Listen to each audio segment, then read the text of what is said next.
broad enough portfolio of experience, then you can expect to have knowledge and wisdom.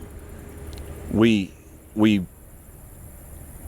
are told by society today, and it's inferred by movies and television programs, that by the time you're 26 or 27, you should be graduated from college, you should have a degree, you should have a good job, you should have a wife, and you should have it together.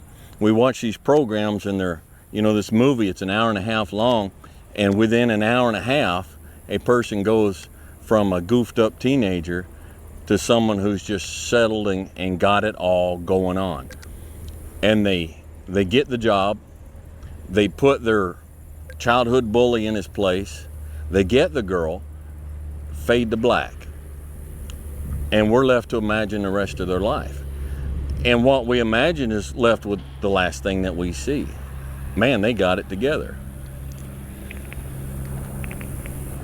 Of course, we don't consider the fact that if you turn the TV off and watch the news, you'll see those same actors show up in the news again and again, making stupid mistakes, and they ain't got it together.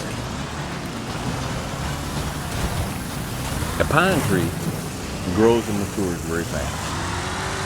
An oak tree grows and matures very, very slow. But which one lasts longer? And which one is stronger?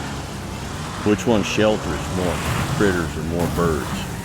Which one, when it's done and over and it's cut down, which one is more valuable for the lumber? People don't go out and say, I'm going to spend extra money for some pine furniture. They want oak furniture. There's a lot of sentiment expressed on the channel. Boy, Dwayne, I wished you'd have been my dad. No, you don't. No, you don't. There's sentiments expressed on there, that, I'm flattered, but I know better. I don't take it serious. Nobody bursts from their mother's womb ready for the world. Nobody bursts from their mother's womb aged and mature and wise. And I'm not wise. I'm not saying I'm wise. I just say that happened. That's why that happened. So, man, maybe we ought not do that. I don't know. To me, that's a kind of a shallow, easy definition of wisdom. But I'm 55 years old, and I'm just now starting to get a little bit figured out.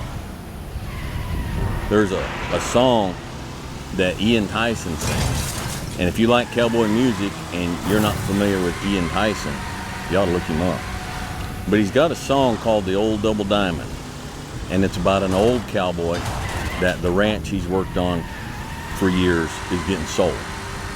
And there's and he says on there, when I first hired on for the Old Double Diamond, I was a darn poor excuse for a man. Yeah, Mama's laughing back there. I edited that for you. It says, I never learned how to aim when the spirit was tame. I couldn't see all the cards in my hand. Well, son, a lot of what your difficulty is right now is you have not yet learned how to aim while the spirit is tame. And you can't see all the cards in your hand. It's not saying the cards aren't there. It's just you haven't matured enough to see them.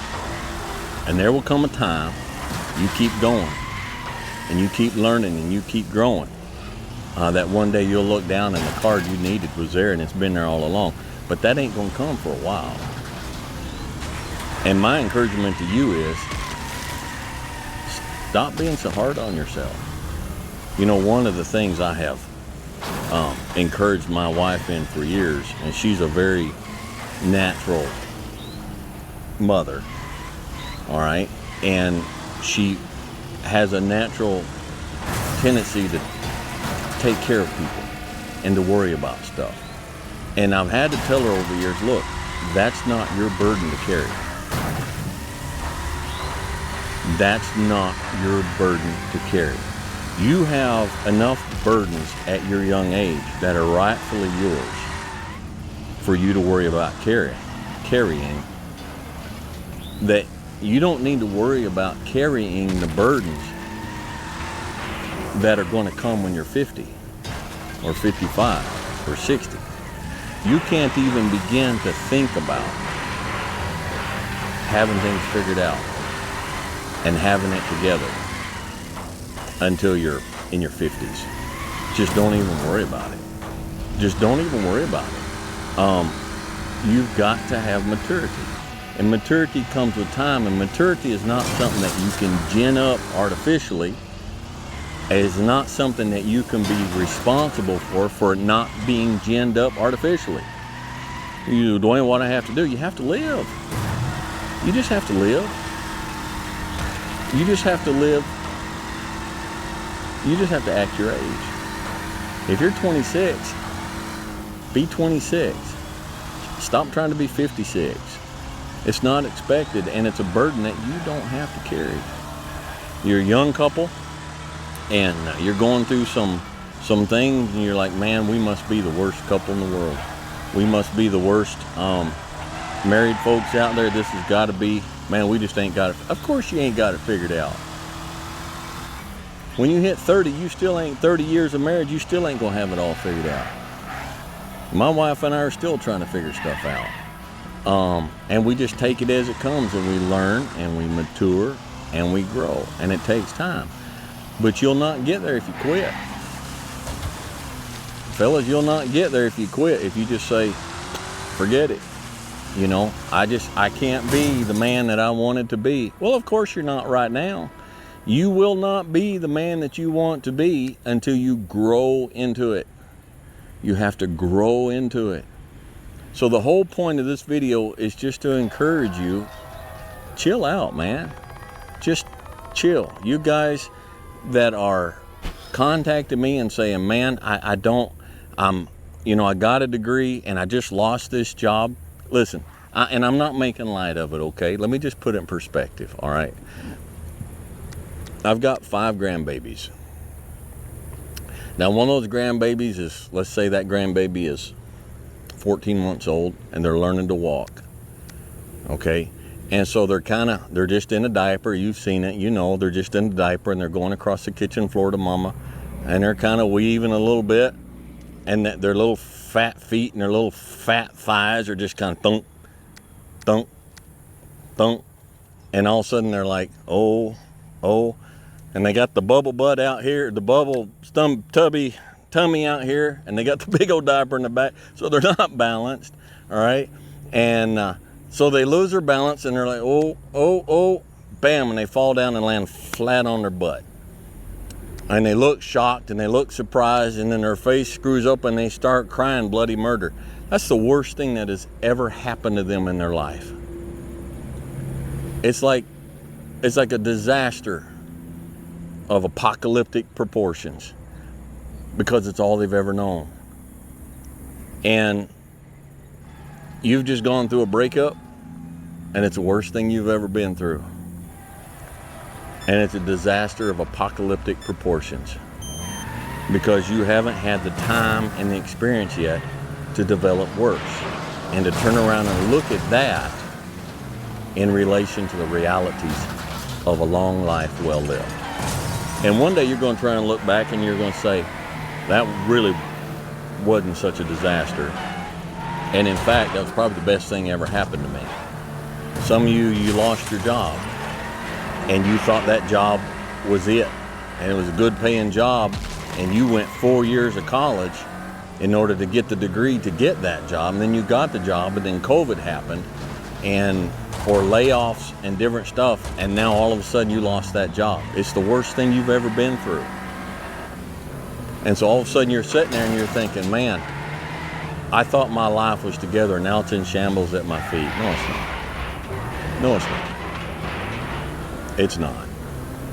It's all right. It's all right. You're not supposed to have it together. All right, those who go to college, get out of college, get a job, and stay in that job until they retire, then retire and buy property down in Florida, that's an anomaly. That's not normal. It happens, but it's an anomaly.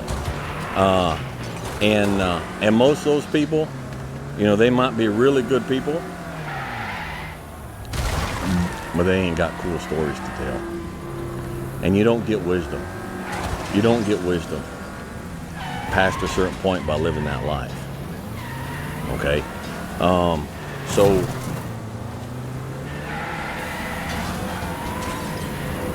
two or 3 years ago, I made a whole series of really, really bad decisions. Really bad decisions. And it brought me to the point at 50, over 50, where I was like, I ain't got it together. I'm not mature, I'm not grown, I'm not the man I'm supposed to be. And I started working on it. And the man that I am today, the father that I would be today, if children were to come along today, that's not the man I was before, and that's not the father I could have been before. Okay? A blade does not become strong. It does not become tempered until it's been through the fire. Until it's been through the fire several times. And this is just your first or second time through the fire. And there's a lot of hammer work that has to take place. And then you're going to have to go back in the forge again. And it's hot, and it melts you down, and you're uncomfortable. And then life is going to pull you out, and it's going to put you on the anvil, and it's going to hammer on you some more. And you're going to say, what, am I done yet? Am I a sword for the ages? No. No, you're not. You're not done yet. All right? So just chill. Just chill. Continue to have fun. Now, by fun, I'm not recommending you go out, drink your brains out at the bar and do something stupid. But my goodness, go hunting, go fishing, get a mountain bike, go hiking, go to the gym, go hang out around a barbecue fire with friends and just act silly and act goofy and be your age. Be your age and just embrace the process. And don't look for what you are supposed to be fully, completely polished, sharpened, edged, tempered at 26 or 36, at 46. You've got a lot more forge time left. You've got a lot more hammer blows left. And it takes time. But if you will patiently embrace the process, then by the time you get up in years, you can be a man that you're proud of. Okay? So this is just an encouragement to just chill out. Just chill out. Embrace the process. You say, Dwayne, what process? Life. Life. Embrace the journey and the process of life. You only get stronger hiking by going uphill. Nobody gets stronger hiking by just going downhill. All right? All right. I'm going to get in trouble here if I don't do this. Eric Stockaby, 4th generation, and Abram. This is my first 10 of this, and it's actually Rustica, which is a very old tobacco, and it's a pretty heavyweight tobacco, mixed with Sweet Virginia and a little bit of Dark Fire Kentucky, which I'm very fond of. It's a very robust, very interesting, very flavorful mixture. But if you are a what's the word I want? Aromatic smoker, it's probably not going to be for you. But that's what we got going on here. So again, guys and gals, just hang in there. I'm rooting for you, and we'll catch you guys next time.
Good morning. Dwayne here, Dry Creek Wrangler School. It's been a while since I've been on here, seems like. Might feel like I've dropped off the face of the world, and I kind of did for a bit. And so we're going to do another video today, but I want to catch everybody up and let you know what's been going on. As those who are on here pretty regular, as you know, we were scheduled to go to Florida, Mama and I, do a week-long ride down there. So we were going to leave here on the 18th and head down. And on the 17th, we were going to make a video laying out all of our gear and packing and what we were doing. And we were going to do a video on that. We said we would. Well, we got up Thursday morning on the 17th, and we're stirring around and making coffee and making plans, getting ready to make that video. And I got a telephone call from Kentucky from my mom, and she said they had taken my dad in the hospital, and then she started crying and asked me if I could come up. Well, when your mom calls crying and asks if you can come home, you go home. That's what you do. And so I finished getting dressed and grabbed a duffel bag and threw it in the truck, and it's about a 4-hour drive up there, and hit the road and went up to the hospital. And my dad's had congestive heart failure for a lot of years, and this was just the end. And so he was in the hospital for a couple days, and then they told him that the right half of his heart had just completely shut down. It was done. And there wasn't anything anybody could do, so we took him home to hospice. And so I spent 10 days, my mom and myself and my 3 younger sisters, and just pretty well around the clock watching him on hospice. And then on Monday the 27th, he passed. He passed away. He was 76 years old. Had lived a very, very good life, a very honest life, a very hard-working life. A man with a very good reputation, a man with a legacy. And then so we had the funeral on this Thursday. Today is February. I don't even know what today is. I think it's the 4th.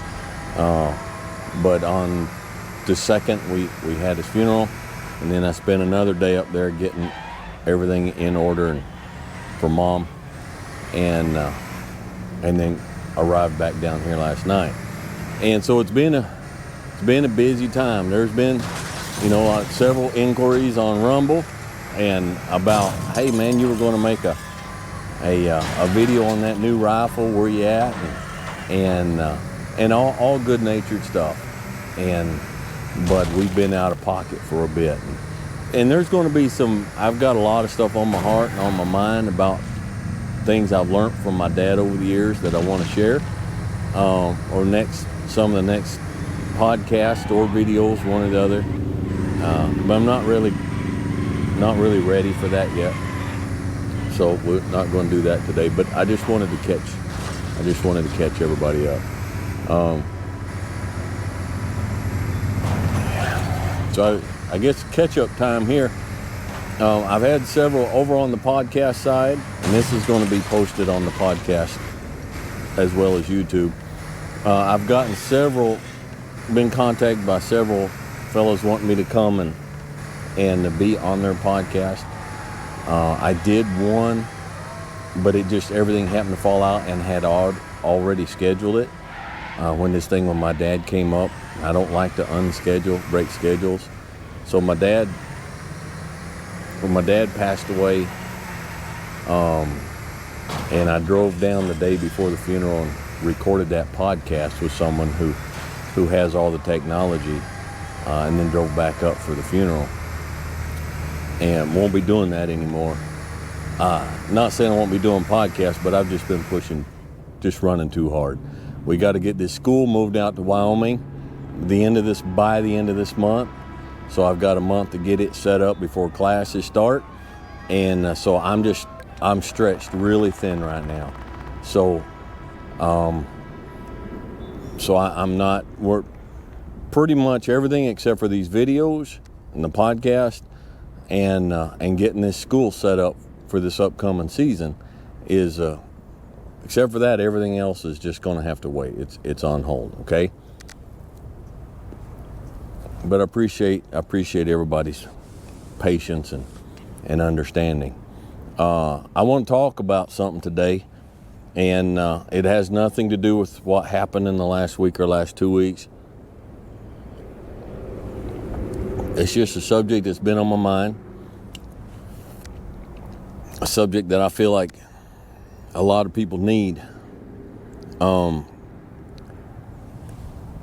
pretty sure that you've messed up. Now, the reason I'm pretty sure that you've messed up is because you're a human. All right? And we're all humans. Now, you have either messed up or one day you're going to mess up. Or somebody else is going to mess up that you are attached to. And so this is going to apply to you from one side or another, today, yesterday, or tomorrow. And so if you hear this and you listen to this today and you're like, that's not really applicable to me today, file it away. It'll either help you help somebody else in the future, or it'll be there when you need it in the future. All right? So you've messed up. Now what? Now, I don't know what your mess up is. You might have cheated on somebody. You might have messed up at work.